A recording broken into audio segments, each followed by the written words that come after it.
Over the past decade, I've watched American troops operate on the front lines of war in Iraq and Afghanistan, both as a U.S. Marine and later as a journalist. During that time, two things have struck me. First, Americans have developed a low tolerance for seeing their soldiers return home in coffins.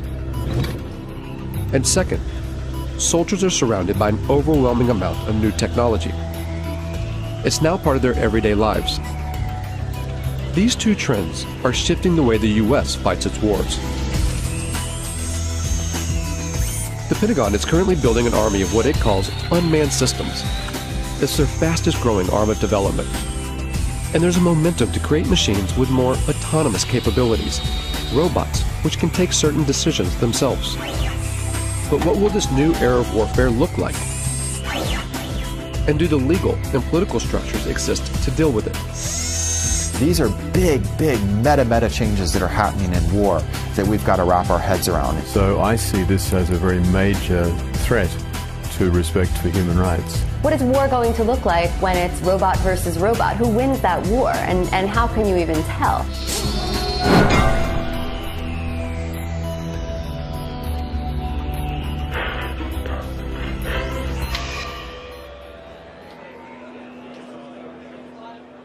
This is the largest gathering of robotics companies in the world. It's organized by AUVSI, the Association of Unmanned Vehicle Systems International.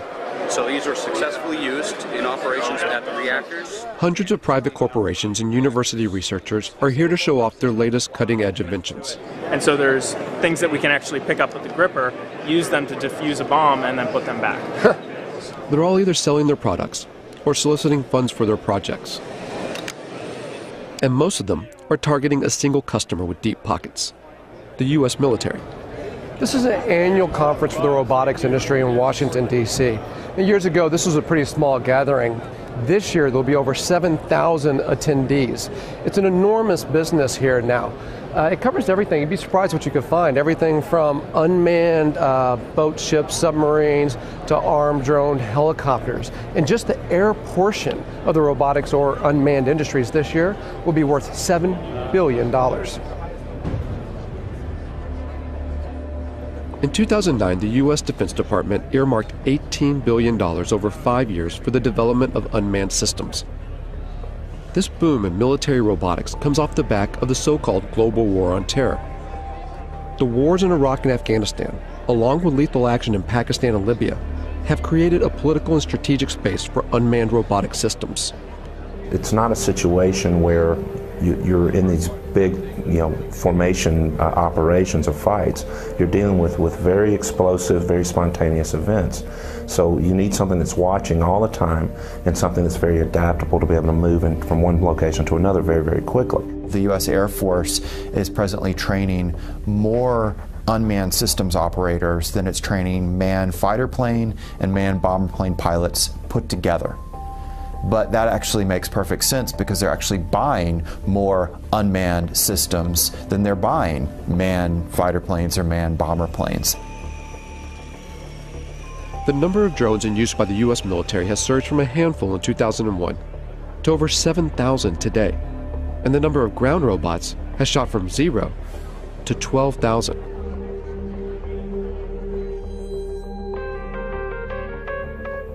When you start to take a look, the amount of robot research funded by the U.S. military is astonishing.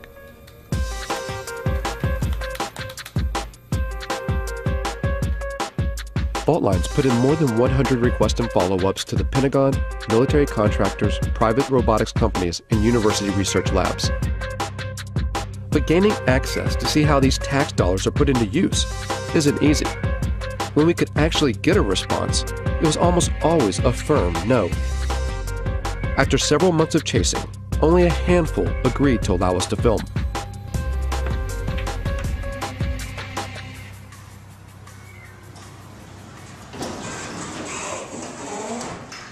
Tardec was one of them.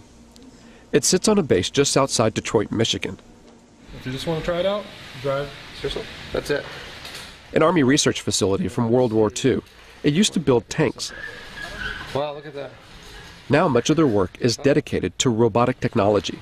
What we're looking at here at Tardec is unstructured environments. So robots that can move out of the area of very strict programming. So one of the ways of doing that is through teleoperation. So we have, it's not the classic robot, it's somebody actually controlling something. It's not a remote controlled car because they're doing it through a TV set. All the robots here are collaborations between TARDEC and private companies or university labs, or both. Companies like iRobot in Bedford, Massachusetts. This is the home of the PackBot, one of the first ground-based robots the U.S. military adopted after 9/11. Thousands are being used in Iraq and Afghanistan to defuse improvised explosive devices, or IEDs.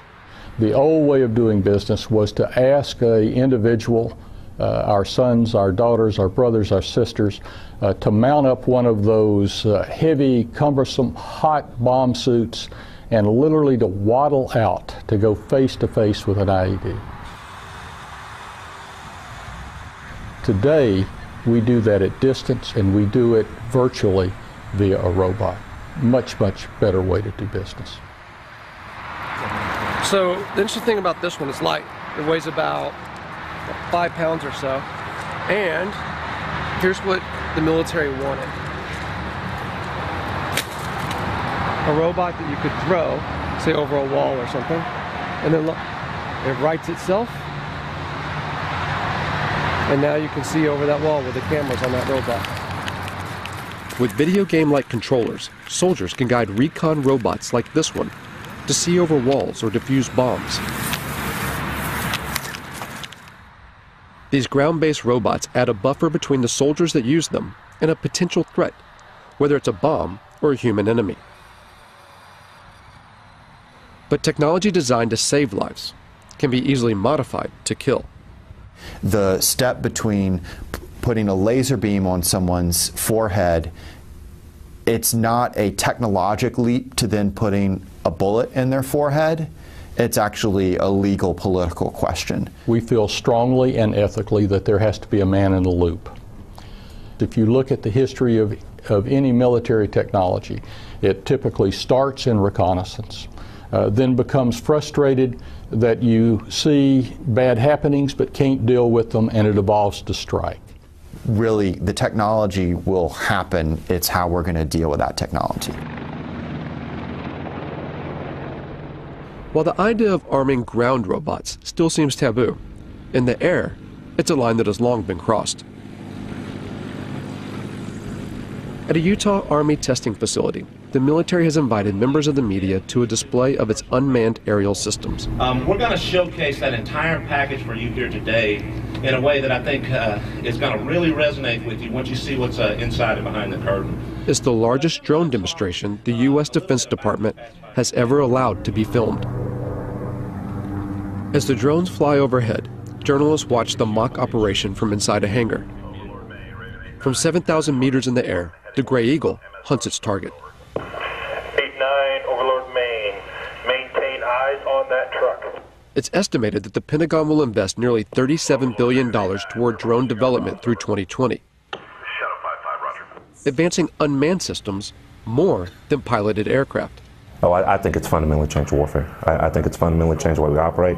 I think eventually it's going to fundamentally change the way we live in the United States. And now we have a technology that allows you to carry out acts of force without having to think about some of the consequences, the political consequences of sending sons or daughters into harm's way.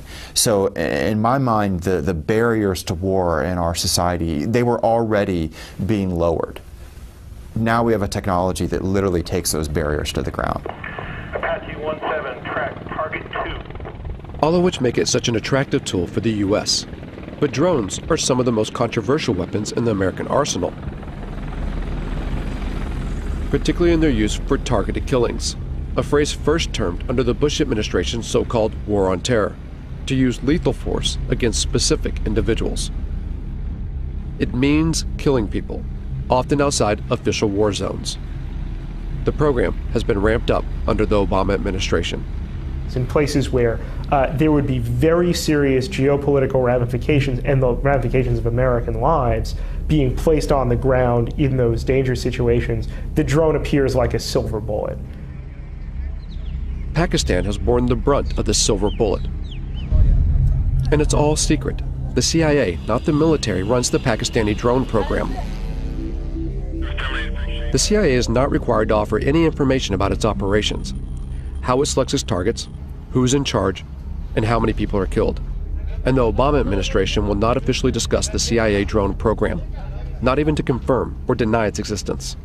If they can't even say the word, where's the accountability? How could we even know how well this program is working, even if you want to put aside the questions about whether we should be using drones as instruments of war? There's just so little transparency and so much opacity when it comes to this program, when it belongs to the CIA, that some people now think if it belonged to the military, you could at least get more insight into how it works and then debate about whether it should be run this way.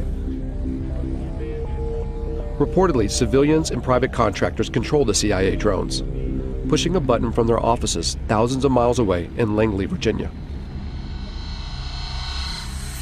At the time this film was made, there have been 308 drone strikes reported in Pakistan since 2004. 256 of those under President Obama. That figure could be far higher. Over 200 strikes hit the region of Waziristan alone, roughly one attack every 4 days. Conservative estimates put the total number of deaths around 2,900. Of those, over 750 were civilians, including 175 children. And at least 1,100 people have been injured. The CIA and the Obama administration have extended these strikes to Yemen and Somalia, and according to recent U.S. diplomatic cables released by WikiLeaks, the United States is building secret drone bases in places like Ethiopia and the Seychelles, an indication that Washington wants to increase surveillance and strikes in the region. At least a dozen strikes have been carried out in Yemen, one of which in late September killed Anwar al-Awlaki, an American-born imam with alleged ties to al-Qaeda. The willingness to target and kill a U.S. citizen provides just one example of how this secret war often operates beyond recognized legal boundaries. If an intelligence operation carries out an airstrike that goes awry, that accidentally kills civilians, that violates the rules of engagement, there's not a court-martial process set up for that. There is, in my view, at the end of the day, no accountability for what is going on now. Philip Alston spent 6 years studying the legality of the U.S. drone program for the United Nations Human Rights Council. The congressional committees have, as far as anyone knows, never exercised oversight in any specific way in relation to these killings. He says that the American government's justification for the strikes, self-defense in response to 9/11, even now, 10 years later, is a manipulation of the international laws governing conflict. Now, in terms of international law, that represents a fundamental breakdown in what are called the rules on the use of force. It would enable the United States to use force against any target, any country, any time. Following 9/11, Congress passed a resolution called the Authorization for Use of Military Force, or AUMF. It allows the U.S. President to use military force anywhere against people believed to be responsible for 9/11.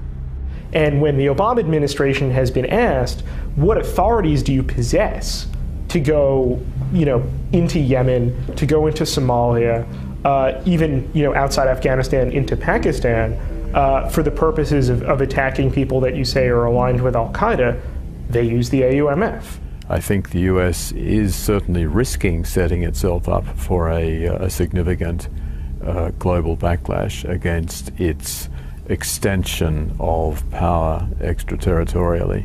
But the bigger problem, of course, is other states saying, well, this is the norm. You do it. Why shouldn't we do it?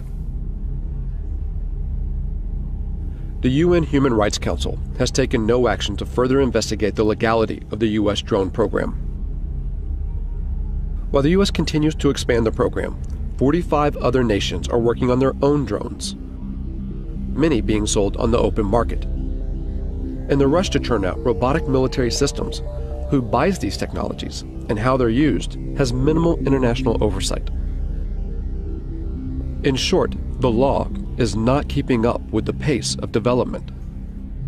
technology doesn't stop, and that's, I think, one thing that people need to realize is that it's accelerating ever faster, not just in the number that we're using it, but how advanced it is. The accelerated pace of development is such that it is inevitable that we are creating machines that are going to be able to do things we cannot currently conceive of them doing. I think if the United States were serious, part of this major program to, if you want to create a word, to robotize its war-making functions, would be to build in various safeguards designed to ensure respect for the laws of war. There has been a mad dash for advancement with very little consideration for how that advancement will play out against human society. And Rita J. King is a futurist who studies the potential dangers that technological advances in robotics and artificial intelligence can bring. Within the United States, you have the military, and then you have, private business, and you have universities. So all these different groups are doing their own research and their own creations at different paces, and eventually there will be more of a coming together of these different aspects of the programming and the creations, and we will cross a line. In a university lab at Virginia Tech, Professor Dennis Hong and his students work on a robotic soccer team. The real thing is, if you want to use these robots outside the lab in real life doing real work, then without all the skills needed to playing soccer, it won't happen. So it's a really good controlled competition where we can develop all the technologies needed for robots to be used in real life.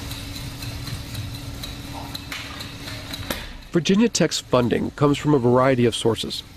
These robots are part of a project sponsored by the National Science Foundation.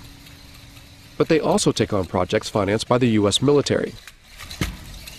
So as a research lab, the technology we develop, we want the society to be using our technology. Of course, many of our robotics projects, most of them, if not all of them, are to help the society. But here they recognize that a technology's ultimate use is unpredictable. Time to time, as a group, we sit down and discuss about these kind of problems. Mainly, it's very sensitive, especially for when we work on military-funded projects and those kind of things. But many times, we don't have any control once it leaves our hands. However, that's true for any technologies, any science besides robotics as well. It's hard to put a timeline on how fast robots and artificial intelligence will develop. But almost everyone we spoke to seemed to believe that in just a few decades, the robots that will exist in our world will be unrecognizable by today's standards. I think the probability is virtually one, a certainty, that machines will be as intelligent as people, that we will have intelligent robots, that robots will be ubiquitous. So then the consensus of people in the industry is somewhere around 2025, 2030, and even if you were to say, oh, that's optimistic, so maybe it's 2050. Maybe some of us won't be around to see it, perhaps, but it's not that far in the future. It's not 1,000 years. It's not 500 years. It's certainly not never. When people say machines will never be as smart as people, never is a very long time. The robots that we create could, of course, eventually will become much smarter than we are. And because they're smarter than us, we won't be able to conceive of how smart they are. And we'll have no control over that. And I don't think our brains are really equipped to accept the enormity of what that means, because we do find ourselves intelligent now. Science fiction stories have always made predictions about conflict between machines and people. The way to avoid that is for humans to always be at least as intelligent as their machines.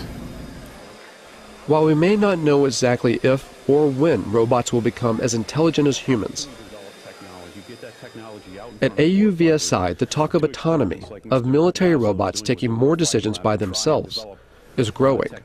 Work on the next generation of autonomy, maybe before it's really needed, to show where it can go. General Riggs talked about unfair advantage, and I'm in full agreement with him. We want unfair advantage. We want lots of unfair advantage. Why shouldn't we? And unmanned systems, and especially weaponized unmanned systems, clearly provide a huge advantage. So how far will robot autonomy go? And will a robot ever be allowed to make the ultimate decision? to take a human life. Officially, the U.S. military claims there will always be a man in the loop, that a human will always make the decision to kill. But there are signs that this may not always be the case.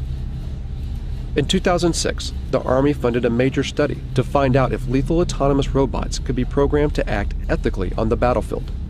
There's a long and rich history of war crimes in every war. We try and train our soldiers, and soldiers are instructed in this, but we are human beings. And there is emotions, there's anger, fear, frustration. We don't have to put those in autonomous systems. We can engineer out the emotions that get in the way. Ron Arkin, a professor at Georgia Tech, worked on this study and argues that robots can be more ethical than human soldiers, even in decisions to kill, by programming in what he calls bounded morality. You establish a venue, a region, or a task environment, or a mission under which the system is operating, and you engineer that system to make sure that it acts appropriately under those particular circumstances. Whether it makes that decision what to fire at, when to fire, and who to fire at, that I think is a critical decision that we already sort of ritualize within the military decision process, and we shouldn't relinquish that. There's reasons to deny people their right to life, self-defense, intervening on behalf of another to defend their life.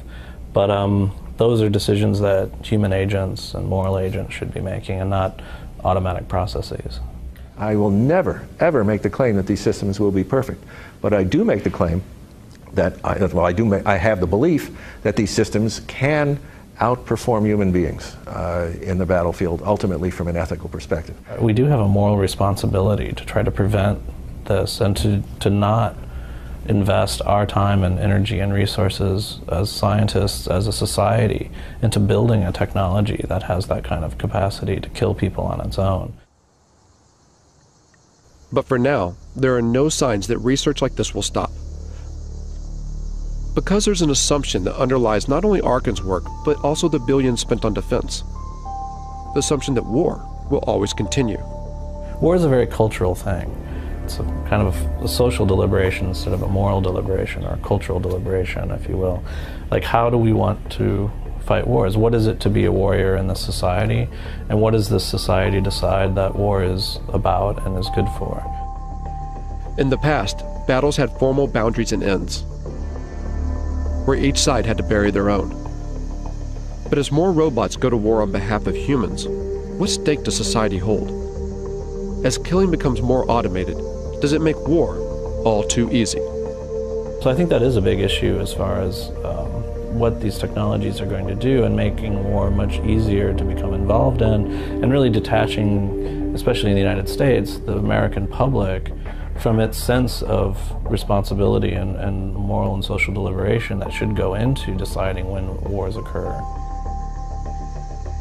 A lot of people say, well, why don't we stop working on this technology? There's a problem, though. You'd have to stop science.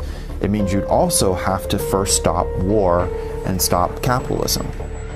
And there's such a vast amount of money that goes into thinking about defense problems and solving defense problems, that if we turned that time and energy and resources into solving more practical problems, we would actually probably alleviate most of the social and political problems that cause us to have defense and security concerns. And the fact of the matter is that most of the funding that's going into robot research, of course, is to create a better war machine. And to what end? It demonstrates how far we are from the sort of intelligence we need to build robots that can help us instead of